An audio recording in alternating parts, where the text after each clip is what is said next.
Hello everyone, Follow Sun here. I'd like to welcome you to a slightly different video for me, but it's going to be a basic guitar maintenance walkthrough.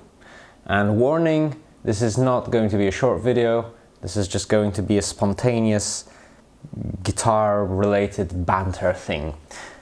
But I think many of you will find something for yourself. If you're relatively fresh to guitar and new, I will talk about some of the basics of keeping a guitar in check, making it ready for whatever challenges it may face. I don't know, a gig or a recording session. I will go over some incredibly basic stuff, some more advanced stuff. I will share observations that I've learned along the way.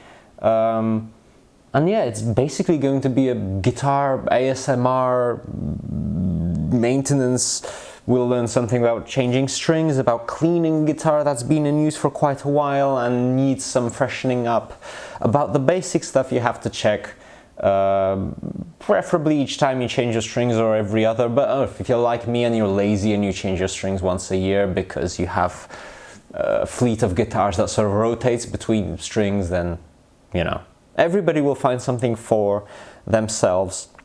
Plus you'll have a look at this lovely guitar here, which represents a style of guitar that many of you probably have, and I'll point out some of the things that should be drawn attention to. So yeah, basically, on with the video. We're going to be changing the strings, but that's literally the tip of the iceberg. When you're changing strings, it's important in my mind to look at the guitar and assess some key areas, and I have a certain way of doing things and a certain set of rules that I abide by. I'll point out some of the items that are necessary for keeping guitar in check, of course starting with simply strings, then through other stuff that I'll point out along the way, and crucially a lovely hot beverage. This guitar is a Super Rock and Roller 500 Yamaha. It's from 1978, thereabouts, so it's a vintage guitar, but that doesn't really change anything. It's been looked over after its initial purchase, and, you know, it's basically functioning. It could be treated as a guitar that's straight out of the box. A very important investment in my mind is a peg winder of any sorts. It just makes life easier. Also, as you can see, this mat, service mat, whatever, it can be a towel. I happen to have this, but whatever it is, something delicate for your guitar to rest on. I'm doing this on the floor because that's how I always did it, because I never really had a proper table to work on, bench, like my desk is not big enough. So I do it on the floor, but you need a neck stand. I don't care, it can be a bag of sand, but without this it's going to be way difficult. So, taking strings off. Now I should draw attention, because I said that this video will be directed at all manner of levels of guitar advancement, or whatever you want to call it, people acquainted with the guitars and not. That there is a lot there. Certainly when I was starting, there was a lot of talk of you can't take off all the strings at once on your guitar, which is bullshit, frankly. Oh, they say that, you know, the guitar neck will warp after a certain time. Pliers, some sort of wire cutters, anything, you need that. The amount of tension a guitar neck can withstand and its resistance to shock, change and force is simply underrated on all. You know, how do you think luthiers operate? Like, how on earth do you expect them to get any sort of work done if they can't take off all the strings? Maybe don't leave it like this forever. You know, you will be perhaps familiar with the fact that a guitar has a truss rod for altering the amount of tension that is in the neck to counteract the string tension that's pulling this way. If you're gonna leave your guitar without strings or slackened off for a long time, and you know that's what you're gonna do, maybe for storage, I don't know, loosen the truss rod a bit, maybe, you know? But that's about it. I mean, unless it's more than a couple of months, then I would honestly not worry about it, to tell you the truth. I used to have a lovely box where I would just dump all of the trash that occurs when you're working on on guitars like this, but okay, we'll manage. Oof. This guitar was played a lot by me. I mean, I love this thing, but I bought it sort of last year, I think. Yeah, like January last year, but end of last year, so November, December last year, I really started playing it a lot, because I was sort of playing stuff that it was conducive to. And it got a lot of play, and it's quite dirty, and I just want to look it over and give it some love, you know. Like with everything in life, every sort of piece of equipment, I mean, honestly, anything from a wooden box that you keep stuff in, to a guitar, to a computer, to a car, to your house and all of the networks in the installations in your house. If you take care of it, it will take care of you. And that's a motto that I really live by when it comes to things, you know? Durability and longevity are, you know, are underrated. They're taken for granted, honestly. Like, yes, a lot of things nowadays are designed to fail, sort of, after a certain amount of years, but there's a certain but even with those things, like your dishwasher, if you take care of it, if you know, prevent sort of limescale buildup and other, like I'm talking strangely perhaps, but I've warned you that this is the type of video that we're dealing with. It's important to just critically, the way you handle something, the way you store it, sure, but from time to time, just look at it critically and, oh, it's getting a bit smudgy here. Maybe if I allow this amount of grime to accumulate, I don't know, the pickups will, you know, start shorting out or whatever. And this is ultimately incredibly therapeutic for me. Doing a string change on guitars for me, string changes on guitars for me has always been, well, apart from at the very beginning when it was incredibly stressful, it was truly for me a way to reset in a way that we don't often get to in today's world. Like, we don't fix our own cars. If our laptop breaks, we just call somebody. We don't really, like, many of us just don't look after things anymore because that's a waste of time. We should be working, we should be doing whatever instead of that. My argument is that you appreciate things if you work on them. And okay, I've had some better and worse experiences with, you know, playing guitar live, for example, but a guitar has never let me down by way of a sort of, I don't know, loose jack or scratchy pot or pickup that's stopped working or peg that's gone loose or whatever, because I took it upon myself to regularly look over it. Right, so we have all the strings off. If you have a Strat, take this off, it's not needed for anything. We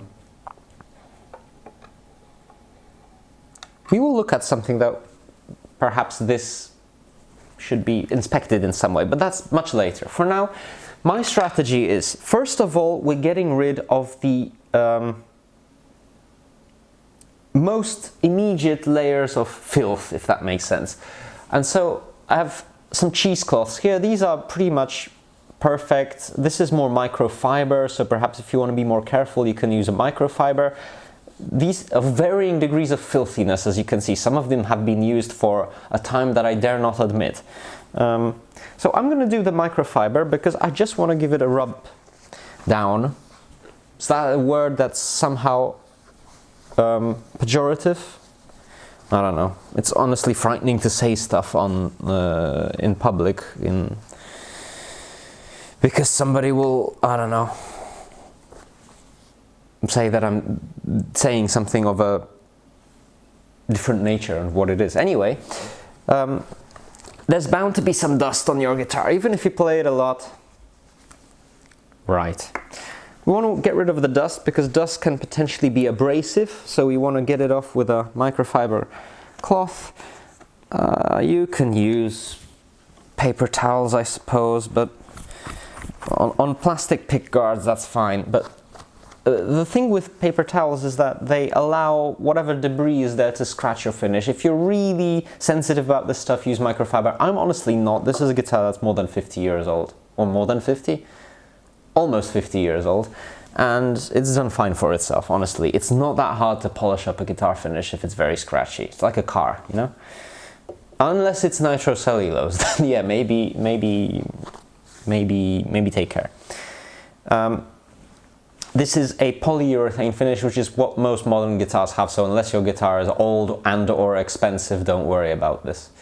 And this guitar also has a lacquered maple fingerboard, which taking care of is much different than taking care of a darker wood like a rosewood, walnut or laurel ebony fingerboard. But I'm sure you know that. I'm just gonna point it out that if you have lacquer on your fingerboard, don't use lemon oil. Nonsensical. It's not going to hurt anything, but it's not sensical. You know, oil of any sort is supposed to penetrate wood. If it's finished up, it's not going to help.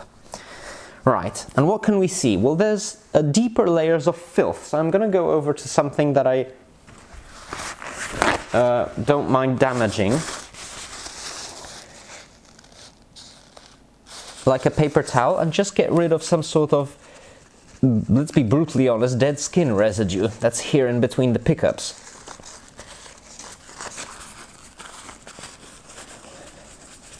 That's nasty.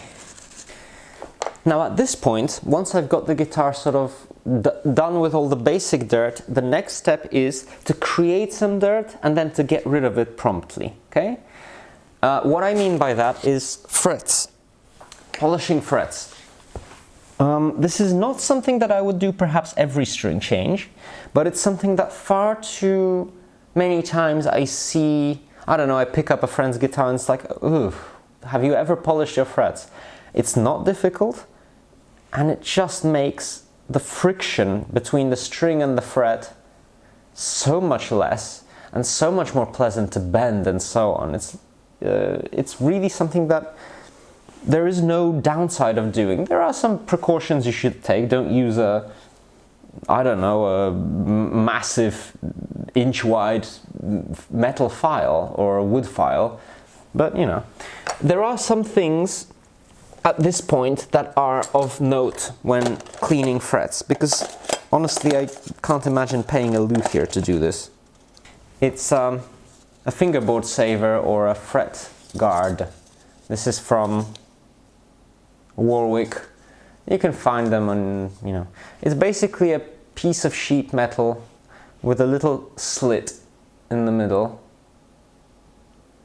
and you put it on the fret like so, and then when you polish it with whatever it is you're using, you don't damage your fingerboard, which is especially important on a lacquered fingerboard that has finish on it, because scratching that up will lead to difficulties when trying to get it back into its original condition. If you have raw wood here, you can sort of get away with using like very fine, as I am going to, steel wool. I wouldn't use anything more abrasive than quadruple O steel wool. 4 O's here.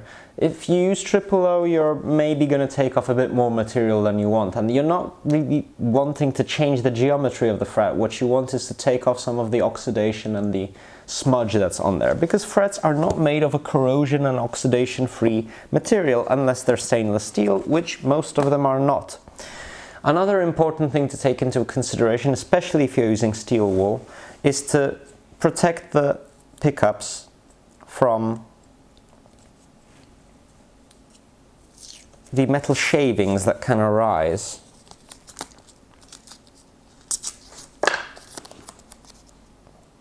So just cover it up like this, make sure it's nicely sealed off along the edges. Pickups are magnets, and magnets attract metal, especially steel. So cover them up.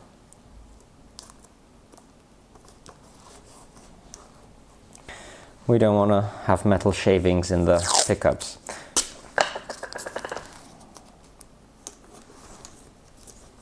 I would go for, if you're using very thin masking tape like this, don't use gaffer tape, I would go for 2 layers, because sometimes the little filings like to penetrate 1 layer of tape.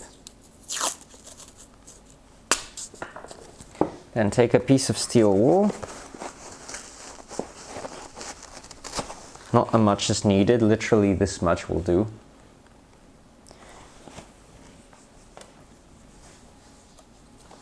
And just go over. Put the fret protector on the fret, then make sure that it's nicely consolidated, and there we go.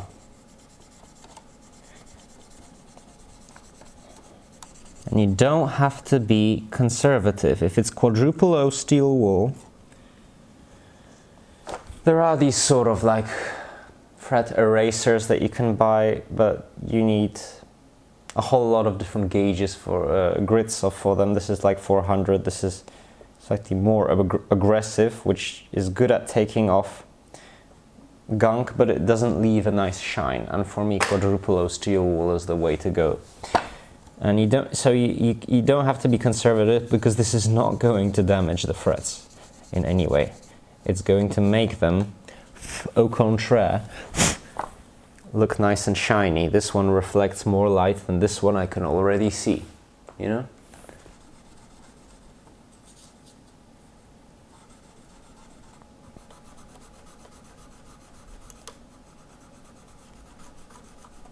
If you have a rosewood or an ebony board, or some sort of open pore dark wood, using this quadruple O steel wool without the fret guard, this piece of metal, might actually be a good thing, because you can literally run it on the fingerboard to remove, you know, like thicker layers of dirt and gunk, and it won't damage it. It will polish up the wood, make it actually shine.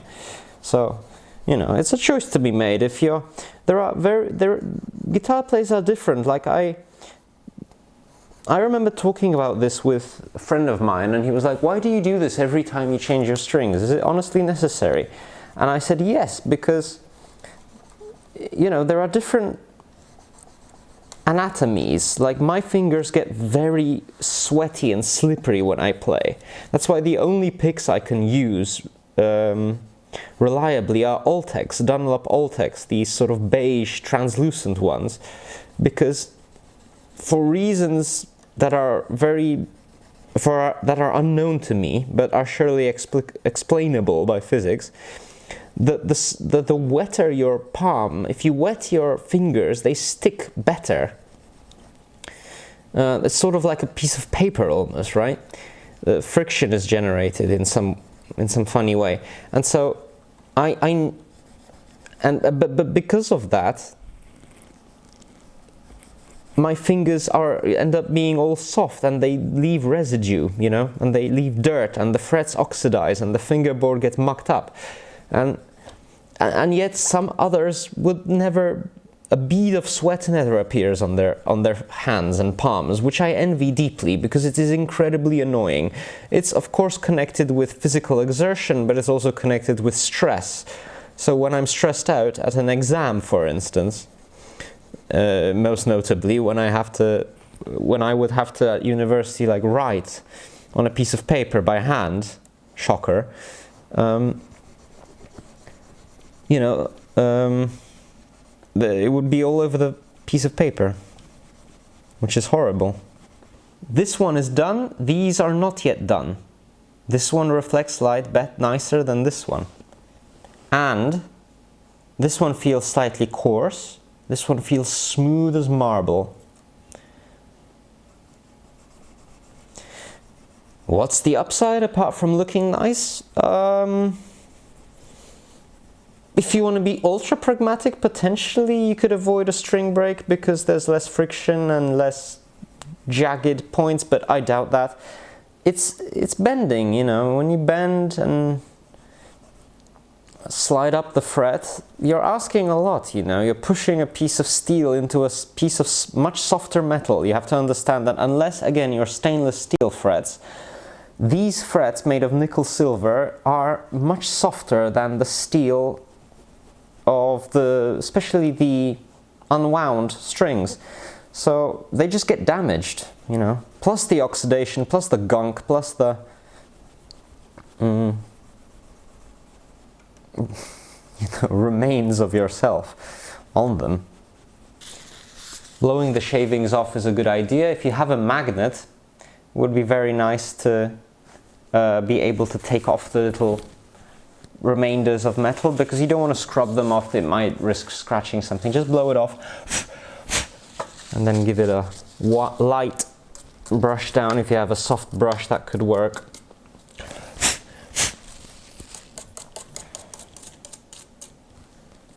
Right. And now we're ready to take off these pieces of tape from the pickups, which have not really collected anything, but you know, if we had some sort of an accident, they would have protected. If we had had some sort of an accident, they would have protected the pickups from the shavings. Again, it's not a tragedy if a little bit lands in there, it's not the end of the world. I have a guitar that has a bunch of metal filings stuck in the pickups. Sounds brilliant, actually. It's the best sounding guitar I have. So, right, let's reorganize. I'm not going to be needing this anymore. I can put that away. So at this point our frets are nicely cleaned. At this point, if you're noticing that your guitar, when turning any of the pots, makes unpleasant noises, which could be just described as scratchy or terrible, horrific, this is the moment where you would gain access to the pots. In a Strat style guitar, you would take these off and take the pick guard off, and you would have access. On a Les Paul, you would go from the other side and put some contact cleaner. There are various products into the pot and just work it in. It's not impossible. On an LP style guitar, it's very easy. You just literally take off the back cover. On a Strat, it's a bit of a hassle. You have to take all of these out. But when the strings are off is the only time to do this. Yeah? And this has kicked me in the rear a couple of times. I don't have to do it, they're sort of still fine. But if a pot is scratchy, it's not going to get any better on its own, right? So do it, especially if you're going to be recording in a studio environment. Live, maybe nobody will notice, but if you're going to be recording and you're going to be using this in any sort of way to create, I don't know, volume swells or whatever, and even sometimes, you know, you're just playing, you want to change the volume a bit for a section, and that's horrid, and a microphone is going to pick that up. So I know for a fact these are fine, but not all pots are created equal. Some have a tendency of just going to shit after a very short amount of time. At this point, I would go to a general clean. And in my mind, there are not a lot of better products for cleaning guitars than naphtha. It's basically lighter fluid, right? You can buy it as lighter fluid, then it costs 5 times more. If you just buy it as naphtha, it's much less. It has a slightly lubricating quality, but you can easily wipe that off. And there are plenty of polishes available for guitar. This is one by Kaiser, and it's fine. It's also a little bit oily and sort of leaves a residue.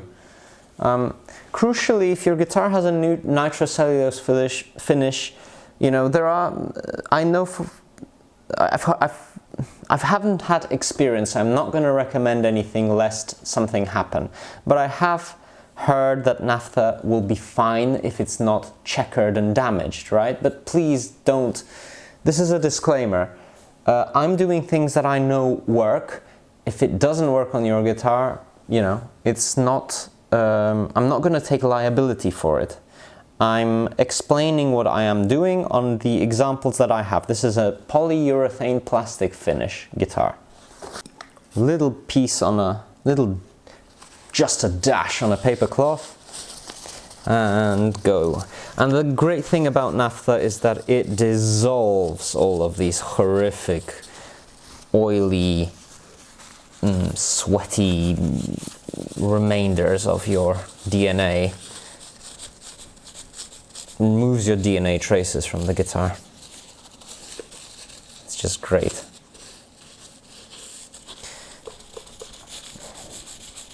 You can use water, but water can potentially corrode stuff or damage it. Naphtha is quite the opposite. It has anti-corrosive properties, so if you put it on some screws, they will prevent them from rusting. You can put it on your bridge and not worry about it.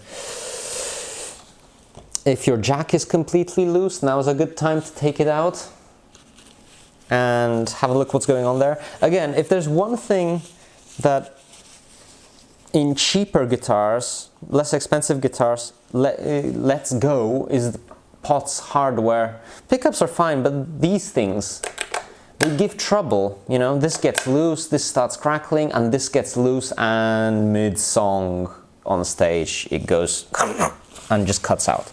So these are not difficult upgrades to do. I'm not a person, I don't go as far as soldering. I'm not good at it, I can't do it. I've not really had the headspace to invest in equipment to do so, but anybody who's, you know, ever done it will be able to do it for you. If he's a friend or a relative, maybe for free even. If not, you can pay a technician or a luthier, hopefully not too much money, and put in a proper one, good one. That's worth it, honestly. A good jack is worth a lot.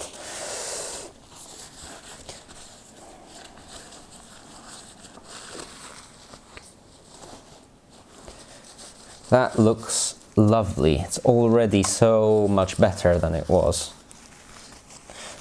The finish has started to pop. I love it. Don't discriminate, do the sides as well. Alright, there we go. This sits in contact with your body all the time. And then do the back as well, why not, you know? In the case of this guitar, it looks lovely, the wood there. It just makes for a fantastic experience. What a lot of people forget about is the back of the neck. Your hands are constantly there, rubbing away. Again, this is finished. If this is not finished, you can use naphtha on open pore wood. It's not going to hurt anything. You can clean a fingerboard using naphtha as well. But I like to, whatever it is you're using, and if it's safe for the material, then I would say clean the back of the neck, because there's a lot of hand contact here. Why would you leave it? The one thing that you shouldn't use is silicone-based sort of furniture polishes that are designed for finished surfaces, like, I don't know, tables or chests of drawers. Like Pronto is a very famous one, others. Don't use that, like, honestly, at all. Like, if you use it on a finished surface, it's not gonna do anything bad, but just as a general rule, I would avoid. Because, I don't know, like, if you have a nitrocellulose finish, you'll damage it. If you have open pore wood somewhere, you'll damage it. So I would just avoid these products. Keep it simple. Naphtha works good. Maybe some alcohol could work for some terribly dirty places. But again, I really do not want to speak for nitrocellulose finishes, because they are, you know, even if they're designed to withstand a certain product, if they're chipped and crackly when they're old, then it's a different story, because their physical resistance has been compromised. Whatever it is you're using will get under the little flakes and potentially lift it off, and then you'll have a bad time. But again, it's, you know, correcting finish issues is not the end of the world. Fantastic rule of thumb here. If you're not sure, take a place on the guitar that's sort of not really in the open, and just try it there. Try it there. Reach a state where you feel like it's done, that whatever, you know, sort of medium you're using has done its job, and then give it some time and have a look at it critically, and if it's fine, maybe you're good to go, you know. But just don't go right ahead and start if you're not sure. If you're sure, if you've, you know, somebody's confirmed it for you, or you've already used it, sure, whatever. But if you're not sure, just try on a not so visible area.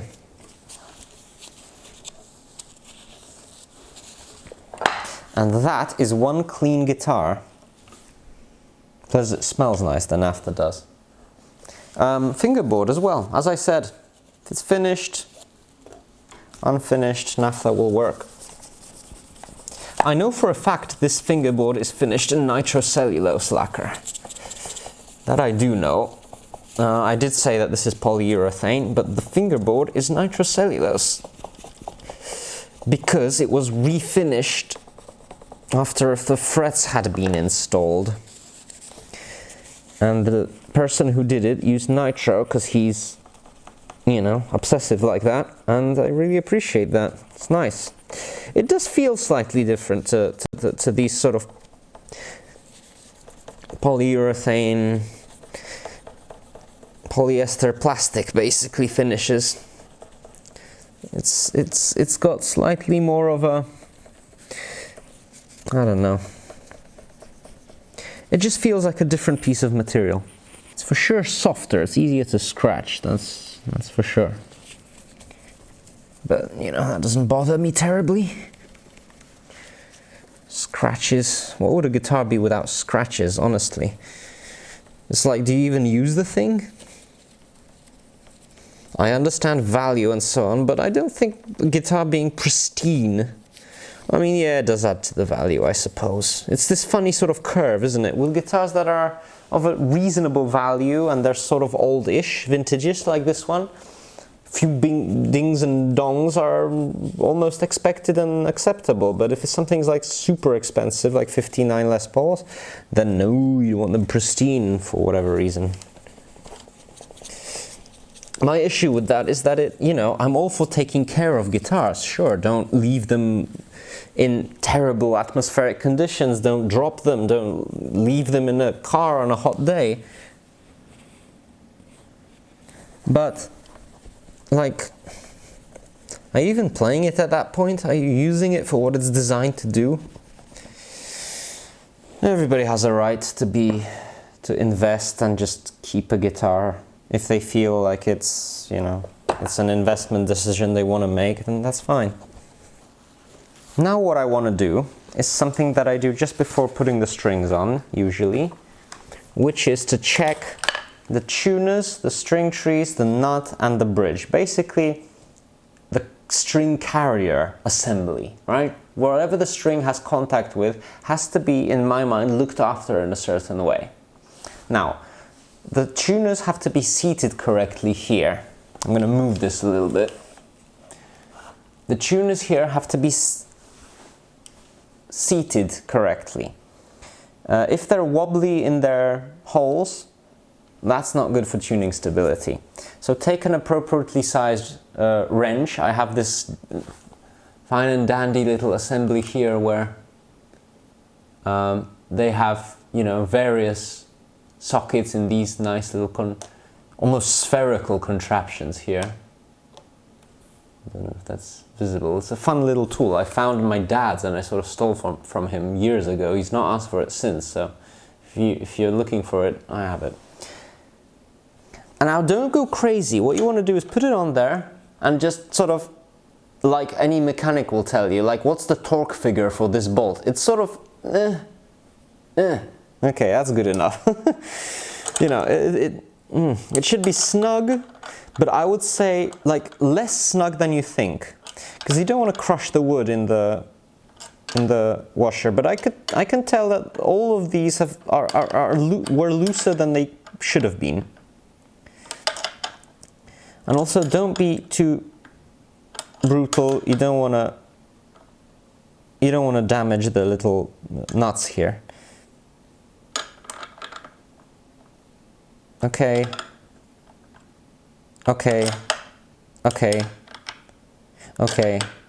I'm just basically trying to find a torque figure in my hand and, you know, sort of remembering it for each one. These are fine. Next step, whilst we're at the tuners, align them, make your life easier. Align all of the holes for the strings to go in one direction. You will have less issues later on. Good. Now, string trees, if your guitar has them, which on a Fender you probably do, or Fender style guitar, because there is no break angle in the headstock, so the strings can't form an angle across the nut, which is necessary for correct tone.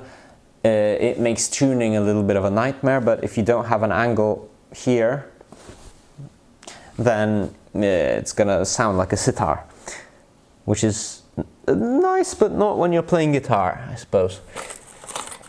I have this nice little brush that came in some sort of Gibson, like a tiny little sort of bottle brush, tiny little bottle brush here and a little just paintbrush at the bottom.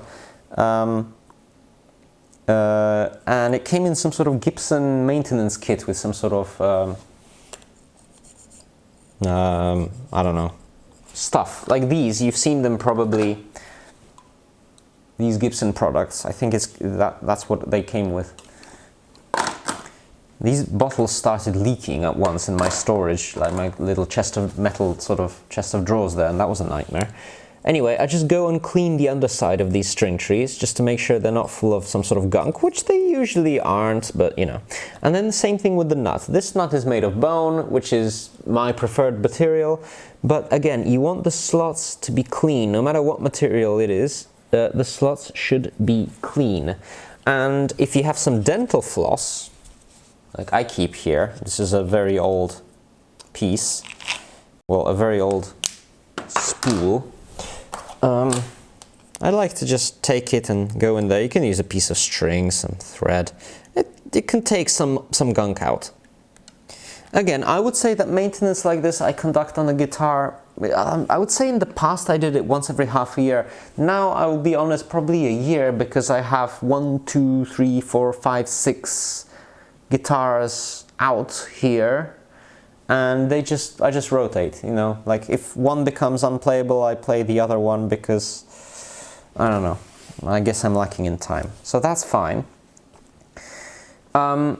Lubrication, some of you will ask. I do use a sort of lubrication system, like this lubricant. You can use graphite, it works as well, but it won't work on metal components, that's why I use this. But I do that later when the strings are on, because now there's no point on putting it on, because the strings will do so much movement back and forth that this will just wipe off. I apply the strings and then put this underneath and then do the final tune-up. So we'll wait with this a little bit. Let's see here. Now back down here at the bottom, next point of contact with the strings, the bridge, the saddles, I just want to make sure they're clean. Nothing really to do here. If they're terribly dirty, then maybe take, I don't know, some sort of very mild sandpaper to them, but I want to make sure that they're fine. And now, it seems to me that we're fast approaching the point of putting new strings on. These have been in the shop most of the time. I don't know why, but I guess it makes the shop more interesting. This is what I use on electric guitars, D'Addario EXL 110s, basically the most default old-fashioned set of 10s that you can have. I do appreciate D'Addario because they very rarely break. Like this high E string on this guitar breaking was probably the first instance of me ever breaking a D'Addario string. Up until then it was the only brand of string that I had never broken, snapped before. Now sometimes if your strings are breaking suspiciously often here, it can be that the holes here have a very sort of abrasive ridge on them where the ball end of the string sits, and that sort of eats into the string, and after a certain time it goes. So I don't think I've ever verified this, but I have a feeling that my string broke over there, so I'm going to... This I would say do only if you're comfortable doing it. But I'm gonna take a round file. It comes from like a little Stanley set like this. This is a round file, completely round in, I guess, section. And just gently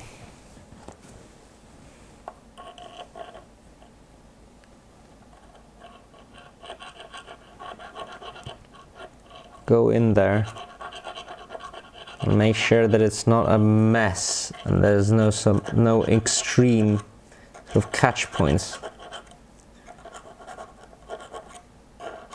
As I said, this is incredibly gentle stuff, so don't do it if you're not comfortable with this. This is purely to avoid issues in the future.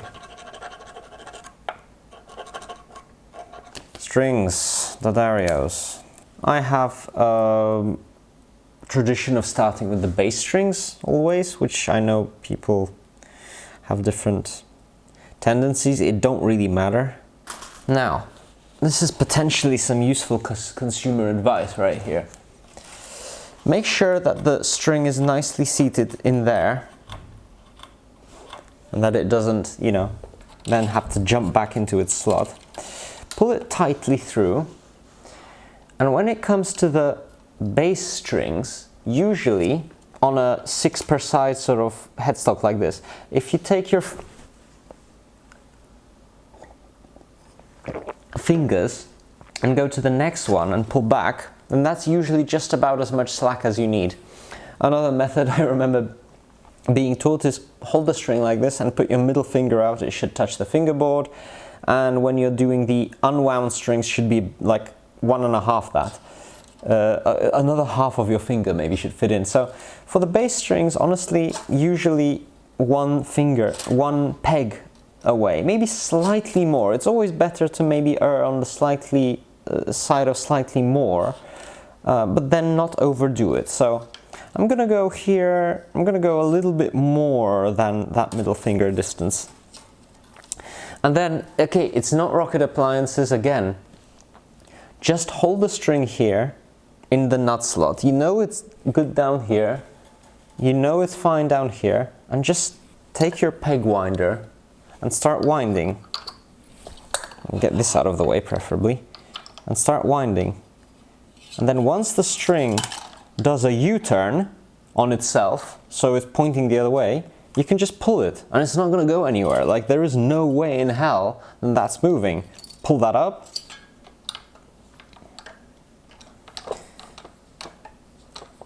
You know, because I remember at the very beginning I was like, oh, I was trying to hold it, I'm gonna tie it, I'm gonna whatever, oh, it's slipping.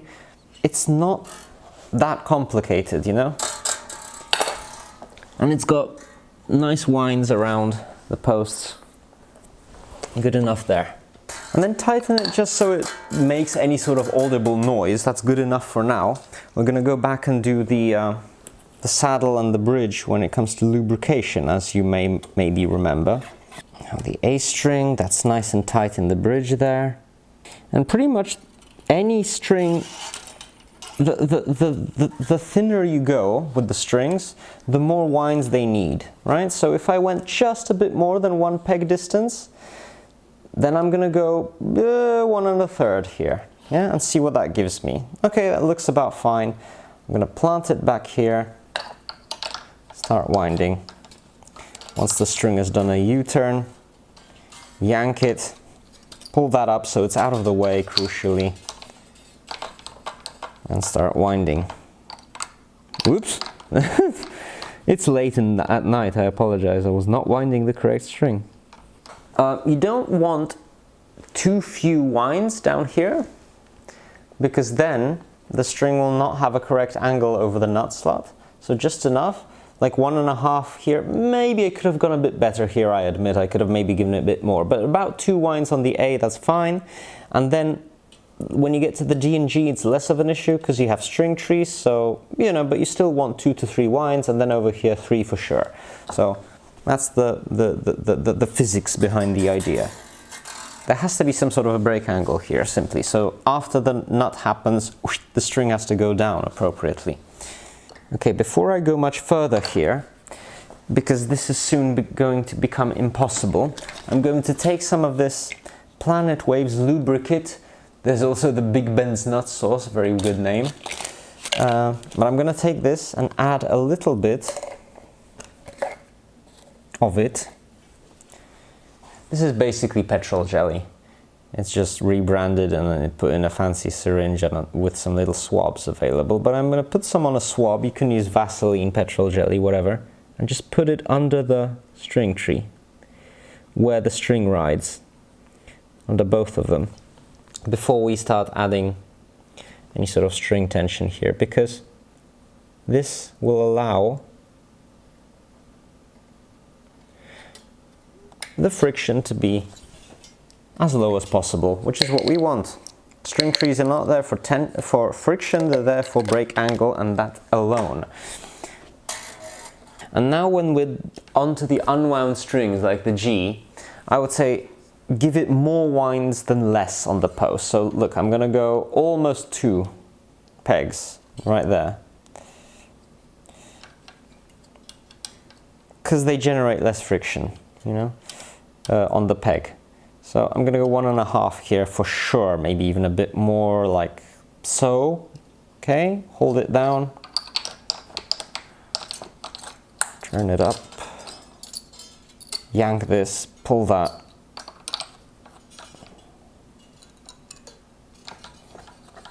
A string gauge, we want to have this conversation. We may. It don't make a difference. I mean, light strings are easier to play, heavy strings are more difficult to play. And as a result of them being more difficult to play, your fingers hurt more.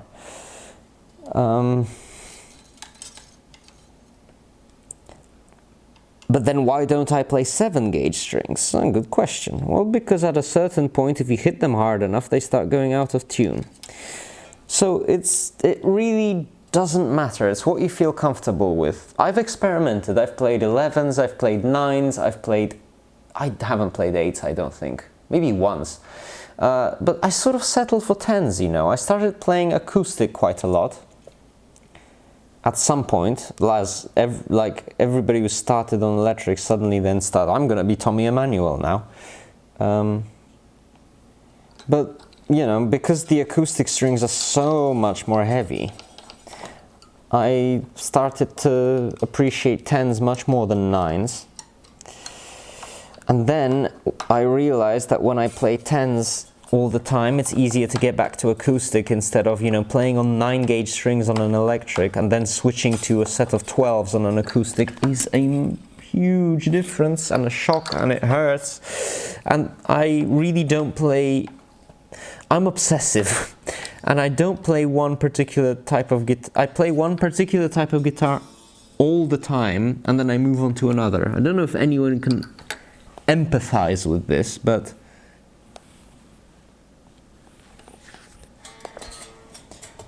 like I have a mania of, I'm gonna play nylon string classical. I have one over there, and that's all I'm gonna do if I'm ever playing guitar. And then oh no, I'm gonna actually shred on electric because that's what I feel like doing, and it's only just, and it's just that, you know. And the other guitars are gathering dust. So a set of 10s is just perfect, you know. It will take some getting used to. If I haven't played acoustic in a few months, which often happens, it does take a day or two for my fingers to stop hurting, especially when I start practicing something. When you practice something, I've noticed, of course, well, it doesn't seem like a huge discovery, but of course you're not used to the position of your hands there, and you're under stress, and you exert far more pressure, and you are under far more tension than you should normally be when, you know, playing a certain song or a certain piece or a certain whatever you're learning, right? So your fingers are not used to what you're doing, and it just hurts so much more. If you're playing something that you're used to, I've noticed, it doesn't really matter. So, but if your hands are not used to what you're playing, then the pain and suffering is far higher. I've gone off on a tangent, I apologize. Nice couple of winds there.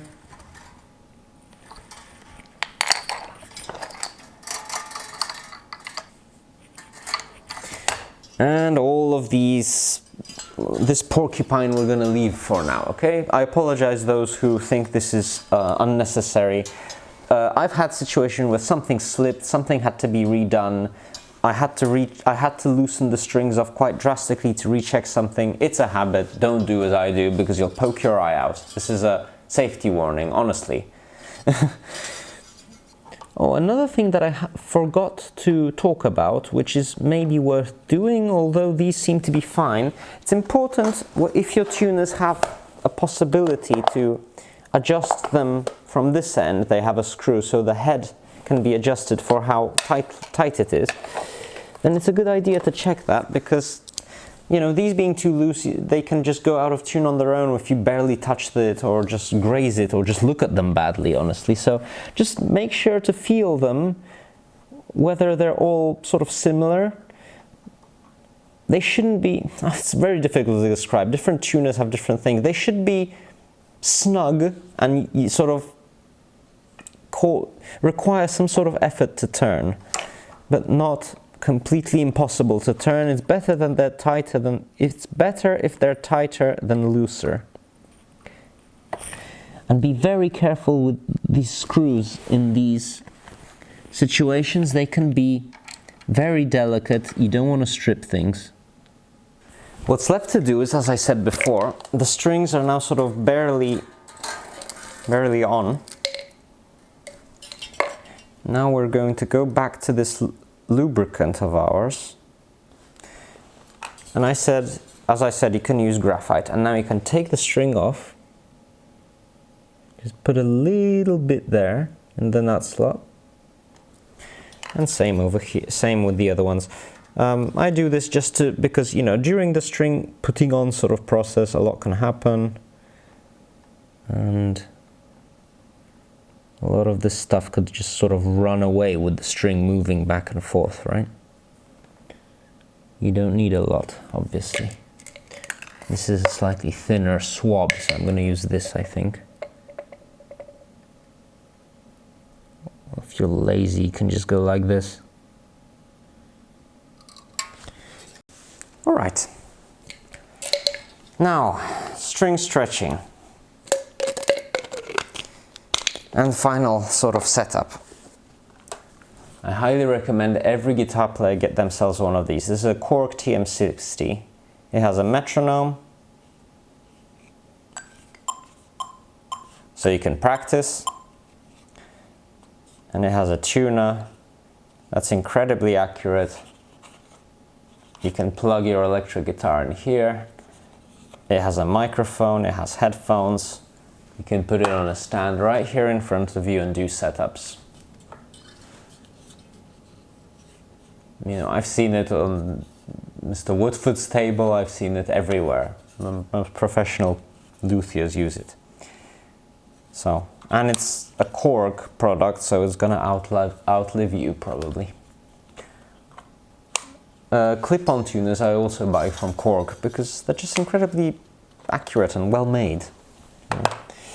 There you go, that's how you create brand loyalty, make good products. Anyway, when it comes to stretching strings, I try to be gentle with the wound strings, because if you go, this is something that I've heard, I can't remember, I don't want to misquote, but I think I heard it on the Andertons YouTube channel or whatever. If you abuse your stretching here on the wound strings, the winds of the string, the particular, you know, sections of metal wire that go around the core can sort of separate, right? Like sections of a worm, right? They can sort of come out and then not be able to go under the sand so you can ride them. However, yeah, and that creates loose space that gunk can get into, plus the string is not its usual self, right? It's sort of aged already, preemptively aged. So I try not to do the whole I'm pulling it everywhere, just give it pull here and then tune it up.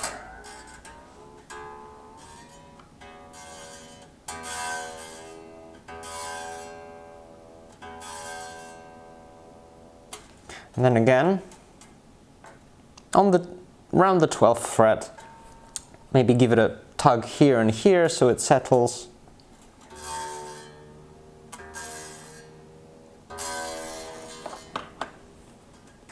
Tuning the A up now.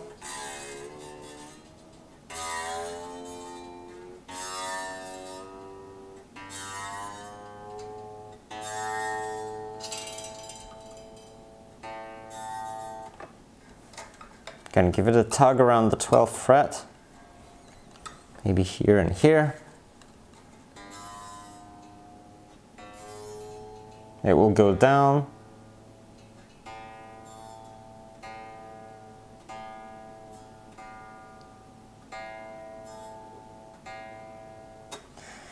And tune it back up to pitch, and two sort of sections like this will do. The D is also a wound string, so again, try to be gentler than less gentle. So I went down, bring it up, do the same thing again.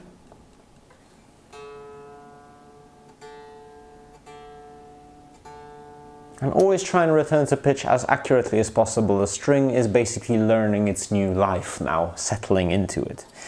Now when it comes to the unwound strings, that's less important, specifically the G, don't go gentle on that sucker. You know that the bugger likes to go out of tune, so give it some. You can go up and down, you know, thumb and fingers sort of. Again.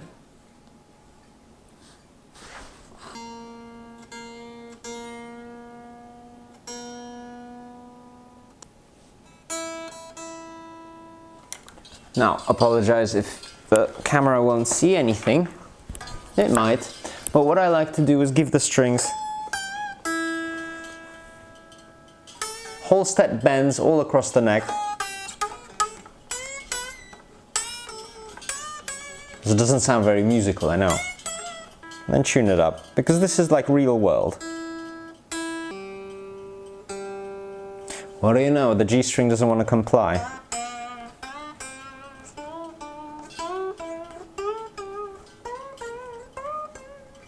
And the rest simply time will solve.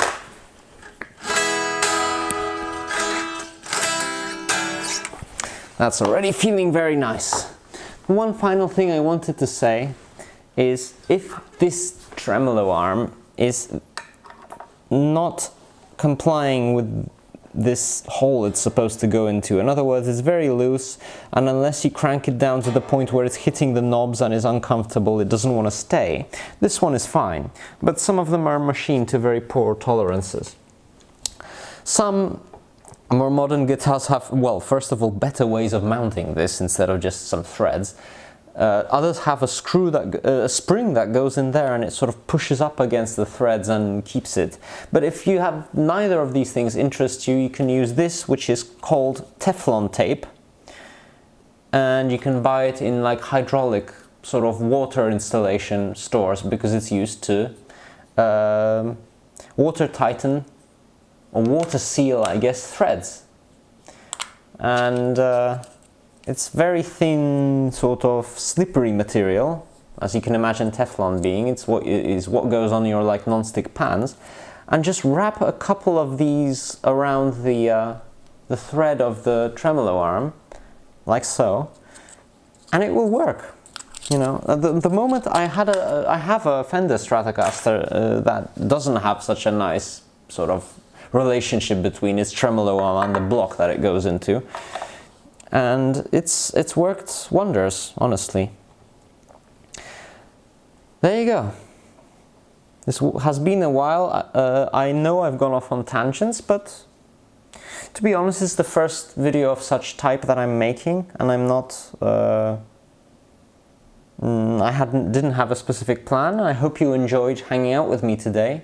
It was certainly relaxing for me, and I hope you learned something. If you have any observations, comments, reservations, points that you want to discuss, or things that you want to maybe see connected with this guitar, then feel free to let me know in the comments. I wish you a very good day or evening, whatever the time of the day, and bye-bye.